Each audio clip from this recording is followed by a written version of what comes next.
Karbi Anglong, BJP workers counters one after another. কিন্তু আমি বিচাৰো ভাৰতীয় জনতা পাৰ্টিৰ দলে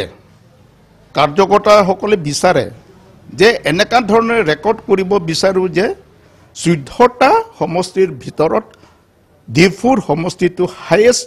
ভোট যাতে পোৱাৰকো আমি ৰেকৰ্ড ভংগ কৰিবৰ কাৰণে আমি বিচাৰিছিলো কিন্তু সেই ৰেকৰ্ড ভংগ কৰিবলৈ যদি আমি বিচাৰো তেতিয়াহলে সেই 1 লাখ পুৰণা কাৰ্যকৰ্তা যিহেতু হুদুৰ মোৰ লগতে 1996 পৰা লাগি থাকি আজি পৰ্যন্তলৈকে দলৰ লগত বা মোৰ লগতে আছে সেইকিটা কাৰ্যকৰ্তাসকলক তাৰমানে সুৱাচিতা কৰিব লাগে তেওঁলোকক প্ৰাধান্য দিব লাগে এটা কি তেওঁলোকক প্ৰাধান্য দিয়া নাই নেকি আজি পৰ্যন্তলৈকে তেওঁলোকে একো মানে প্ৰাধান্য পোৱাই নাই প্ৰাধান্য দিয়া নাই অটোনমাস কাউন্সিল অথৰিটি গতিকে মই আজি আপোনালোকৰ যোগেদি আমাৰ কাৰ্বি আংলং অটোনমাস কাউন্সিল যেটো মুৰব্বী তেখেত মই অনুৰোধ কৰিব বিচাৰো যে এতিয়াও টাইম আছে সময় আছে তেওঁ চিন্তা চৰ্চা কৰা অলপ পৰিৱৰ্তন হৈ আহক যাতে যেন সেই 1 লাখ কাৰ্যকৰ্তাৰ ভোটাৰ্স যাতে যেন বেলেগ বেলেগ পিনে যাতে যেন ধাবলি নিমিলে 2009 চনত লোকসভা নিৰ্বাচনত ভাৰতীয় জনতা পাৰ্টি 3 নং ডিফুৰ লোকসভা সমষ্টি আমি 1,80,000টা ভোট পাইছো তাৰ পিছতে আহি আকৌ 2014 চনত সেই নিৰ্বাচনত এই একেটা সমষ্টিৰ পৰা আমি 1,89,000 ভোট পাইছো সেই 1,89,000 লগতে 2009 চনত যেটো আমি 1,80,000টা ভোট পোৱা সেই সময়ত না দিল্লীত আমাৰ চৰকাৰ আছে না অসমত না অটোনমাস কাউন্সিল আমাৰ ডিফু তথা ডিমা হাছাও কিন্তু সেই 1,80,000ৰ পিছত 1,89,000 যেটো নিৰ্বাচনৰ পিছত দিল্লীত আমাৰ ভাৰতীয় জনতা পাৰ্টি নৰেন্দ্ৰ মোদীৰ নেতৃত্বৰ চৰকাৰ হল আহি মাজত আকৌ 2016 চনত আমাৰ অসমতো ভাৰতীয় জনতা পাৰ্টি সৰ্বানন্দ সোণোৱাল নেতৃত্বৰ চৰকাৰ হল আৰু অটোনমাস কাউন্সিল 2018 চনৰ পৰা অটোনমাস কাউন্সিল নিৰ্বাচন আমাৰ দখলত আহিল অটোনমাস কাউন্সিলত 26খন আসনতে 26খন বুলি এটা হৈ গল কিন্তু ইয়াতে দুখৰ বিষয় যে বিগত বছৰ 1,89,000 যেটো আমাৰ বিজেপি অন্তৰৰ পৰা ভাল পোৱা যিকিটা ভোটাৰে হওক বা কাৰ্যকৰ্তা সক্ৰিয় কাৰ্যকৰ্তা যিবিলাক বিজেপিৰ লগত লাগি থকাৰ এই আমাৰ কাৰ্যকৰ্তা সকলে আজিলৈকে বিভিন্ন সাইডৰ পৰা বঞ্চিত হৈ আছে ধৰক নিবনুৱা আপোনাৰ চাকৰি বাকৰি ক্ষেত্ৰতে হওক কাম কাজ ক্ষেত্ৰতে হওক দৰাচলতে মই ক'বলৈ যাওঁ 1,89,000ৰ ভিতৰত বৰ্তমান আজি ডেটলৈকে আজি তাৰিখলৈকে মাত্ৰ গোটেই দুইখন জিলা মিলাই প্ৰায় 89,000 কাৰ্যকৰ্তাসকলে নিশ্চয় কিবা অলপ কিবা হলে পাই আছে বাকি 1 লাখ কাৰ্যকৰ্তা এতিয়াও বঞ্চিত হৈ আছে হয় এইটো নিৰ্বাচনত আমি এই সিটৰ পৰা এই লোকসভা সিটৰ পৰা ভাৰতীয় জনতা পাৰ্টি জিকিব হেতুটো খাটাং কিন্তু আমি বিচাৰো ভাৰতীয় জনতা পাৰ্টিৰ দলে কাৰ্যকৰ্তাসকলে বিচাৰে যে এনেকা ধৰণৰ ৰেকৰ্ড কৰিব বিচাৰো যে 14টা সমষ্টিৰ ভিতৰত ডিফুৰ সমষ্টিটো হাইয়েষ্ট ভোট যাতে পোৱাৰকো আমি ৰেকৰ্ড ভংগ কৰিবৰ কাৰণে আমি বিচাৰিছিলো কিন্তু সেই ৰেকৰ্ড ভংগ কৰিবলৈ যদি আমি বিচাৰো তেতিয়াহলে সেই 1 লাখ পুৰণা কাৰ্যকৰ্তা যিহেতু হুদুৰ মোৰ লগতে 1996 পৰা লাগি থাকি আজি পৰ্যন্তলৈকে দলৰ লগত বা মোৰ লগতে আছে সেইকিটা কাৰ্যকৰ্তাসকলক তাৰমানে সুৱাচিতা কৰিব লাগে তেওঁলোকক প্ৰাধান্য দিব লাগে এটা কি তেওঁলোকক প্ৰাধান্য দিয়া নাই নেকি আজি পৰ্যন্তলৈকে তেওঁলোকে একো মানে প্ৰাধান্য পোৱাই নাই প্ৰাধান্য দিয়া নাই অটোনমাস কাউন্সিল অথৰিটি গতিকে মই আজি আপোনালোকৰ যোগেদি আমাৰ কাৰ্বি আংলং অটোনমাস কাউন্সিল যেটো মুৰব্বী তেখেত মই অনুৰোধ কৰিব বিচাৰো যে এতিয়াও টাইম আছে সময় আছে তেওঁ চিন্তা চৰ্চা কৰা অলপ পৰিৱৰ্তন হৈ আহক যাতে যেন সেই 1 লাখ কাৰ্যকৰ্তাৰ ভোটাৰ্ছ যাতে যেন বেলেগ বেলেগ পিনে যাতে যেন ধাবলি নিমিলে Press conference here at District Cultural Club, Maibang on Thursday. The Vice President of BJP,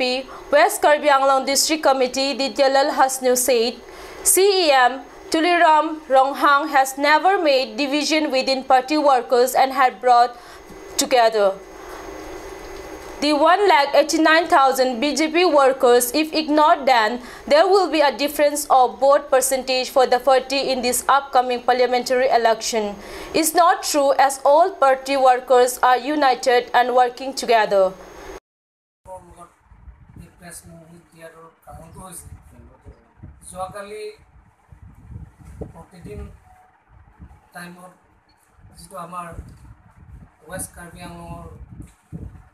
ভাৰতীয় জনতা পাৰ্টিৰ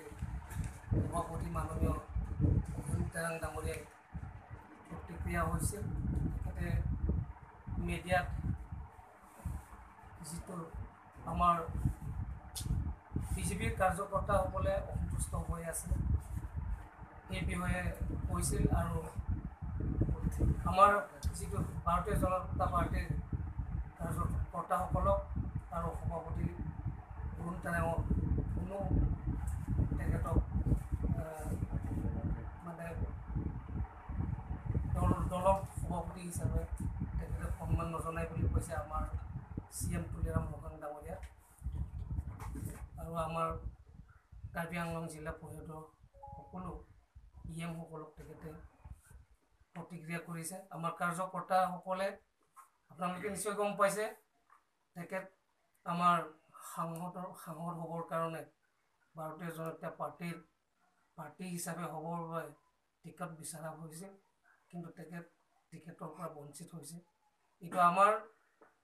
ভাৰতীয় জনতা দলৰ কোনো কাৰ্যকৰ্তাৰ আমি হেৰি পোৱা নাই অসন্তুষ্ট হোৱা নাই আমাৰ দল আৰু চৰকাৰৰ মাজত প্ৰত্যেক 3 মাহ মূৰে আমি কাৰ্বি আংলং সাহিত্য পৰিষদৰ যিমানখিনি CM সকলৰ লগত আৰু আমাৰ পশ্চিম কাৰ্বি আংলং আৰু পূব কাৰ্বি আংলঙৰ ভাৰতীয় জনতা পাৰ্টিৰ যিমানখিনি অফিচ বেয়াৰৰ লগত প্ৰত্যেক 3 মাহৰ মূৰে আমি জইণ্ট পাৰ্লিয়ামেণ্টাৰী আমি পাতো এই জইণ্ট পাৰ্লিয়ামেণ্টাৰী মিটিঙত তেখেতেই সদায় আমাৰ দলৰ হকে তেখেতক যিকোনো আমাৰ অভাৱ অভিযোগবোৰ দলৰ কথাবোৰ তেখেতেই কয় কিন্তু তেখেতে দলৰ মজিয়াতে ক'ব লাগিছিল এইটো কথাটো কিন্তু প্ৰেছ মিডিয়াত লৈ যোৱাৰ কাৰণে আমি অতি দুৰ্ভাগ্যজনক বুলি আমি ভাবিছো তেখেতৰ নিজৰ প্ৰতিক্ৰিয়া এইটো তেখেতে মনে সজা যিটো বক্তব্য ৰাখিছে কিন্তু এইটো আমাৰ ৱেষ্ট কাৰ্বি আংলং বিজেপিৰ কোনো কাৰ্যকৰ্তাৰ এইটো হেৰি নহয় যিটো বক্তব্য ৰাখিছে এইটো আমাৰ কাৰ্যকৰ্তাক দোহাৰোপ কৰি এইটো আমাৰ কোনো অসন্তুষ্ট হোৱা নাই আমাৰ বিজেপি দলৰ তেখেতে কৈছে 1 লাখ আমাৰ বিজেপিৰ কাৰ্যকৰ্তা আছে তেখেতসকলে অসন্তুষ্ট হৈছে বুলি কৈছে এইটো নিশ্চয় মিছা কথা কোনেও অসন্তুষ্ট হোৱা নাই আমি যোৱা 22 তাৰিখৰ লাষ্ট আমাৰ জইণ্ট পাৰ্লিয়ামেণ্টাৰী বহিছিল সকলো মৰ্চা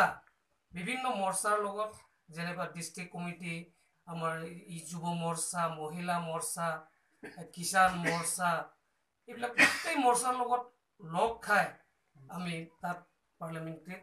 তেখেতেও আছে MSC সকলেও আছে এইবিলাক এই তাত তেখেত ক'ব লাগিছিলে এইবিলাক যদি নিজৰ দুখ যদি আছে কিন্তু আমাৰ যিটো আমাৰ কাৰ্যকৰ্তাসকলক দোহাৰোপ কৰি পেলাই এই বক্তব্য ৰাখাটো বহুত দুৰ্ভাগ্যজনক আৰু ইয়াৰ কাৰণে ইয়াৰ যিটো এইটো তেখেতে প্ৰেছ মিট দিছে ইয়াৰ কোনো মানে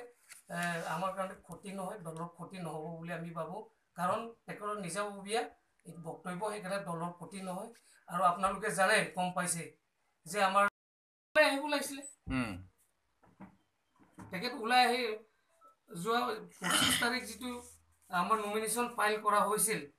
তাত মাত্ৰ মানে ৰিটাৰ্নিং অফিচাৰ 5 জন সোমাবলৈ দিছে আৰু 5 জন সোমাবলৈ দিছে তাৰপাছত বাকী কেইটা সোমাবলৈ দিয়া নাই ডিমা হাছাওৰ CM আছে আমাৰ আমাক কাৰ্যকৰ্তাসকলক দোহাৰো কৰাটো যিটো ভিত্তিহীন নেকি তেখেত যদি দলৰ এটা মুৰব্বী তেতিয়াহ'লে আমাৰ কেণ্ডিডেট যিকোনো সময়ত হয়তো ভুলতো হ'ব পাৰে তেখেতে আঙুলিয়াই দিব লাগিছে তাত থাকি মই টেলিফোন যোগেদিও তেখেতক জনাইছোঁ ছাৰ আপুনি কি অহা নাই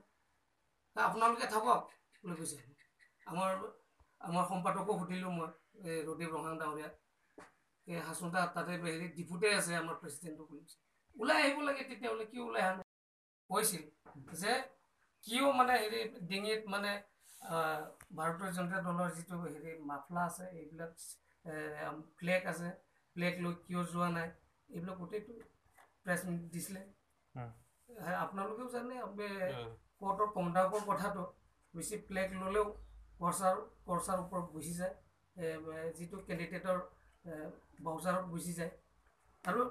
তেখেত নিজে থাকিব লাগিছিলে বাকীকেইটা চব ওলাই আহিলে এইদিনাখন যিটো আমাৰ নমিনেশ্যন ফাইল কৰোঁতে ইষ্ট কাৰ্বি আংলঙৰ সভাপতিৰ পৰা আৰম্ভ কৰি গোটেই হেৰি সদস্য বিচাৰাৰ ভিতৰত আমাৰ বিদ্যা সিং এংলেং ডাঙৰীয়া ডক্টৰ মান সিং ৰংপি আৰু লংকি পাংচ আৰু আমাৰ অৰুণ টেং ডাঙৰীয়াই আছিল কিন্তু এই বিদ্যা সিং এংলেং আৰু ডক্টৰ মান সিং ৰংপিয়ে এতিয়া ডিমা হাছাওত মাৰাথান প্ৰচাৰ চলাই আছে বিজেপি দলৰ হকে আৰু ইয়াৰ যিটো ডিমা হাছাওৰ যিটো বিজেপি দলৰ যিমানখিনি জনসাধাৰণ আছে শিল ঢোল ভাঙি গোটেইটো বিজেপিত যোগদান কৰি আছে মাননীয় আমাৰ ডিমা হাছাওৰ মুখ্য কাৰ্যবাহী সদস্য মাননীয় দেৱলাল গড়ছাৰ নেতৃত্বত আৰু আমি ভাবোঁ আপোনালোকে গম পাইছে যে আহিব লগা যিটো 18 তাৰিখৰ যিটো আমাৰ ভোটদান হ'ব এই ভোটদানত আমাৰ বিৰোধী পক্ষই বীৰেন সিং তিতকৈ 3 লাখ ব্যৱধানত তেখেতক পৰাস্ত কৰা হ'ব বুলি মই আশা ৰাখিছোঁ আৰু এই ইলেকশ্যনৰ সময়ত এই নিৰ্বাচনৰ সময়ত মাননীয় আমাৰ সভাপতি অৰুণ তেৰাঙে এনেকুৱা বক্তব্য নাৰাখিছিল যি সময়ত নিৰ্বাচনৰ সময়ত এই বক্তব্য ৰখাটো তেখেতৰ ভুল আৰু যিটো বক্তব্য ৰাখিছে তেখেতে প্ৰচাৰ অভিযানত চলাব লাগিছে ঘৰত বহি থাকি এইবিলাক বক্তব্য ৰখাটো কোনো দলৰ ক্ষতিকাৰক নহয়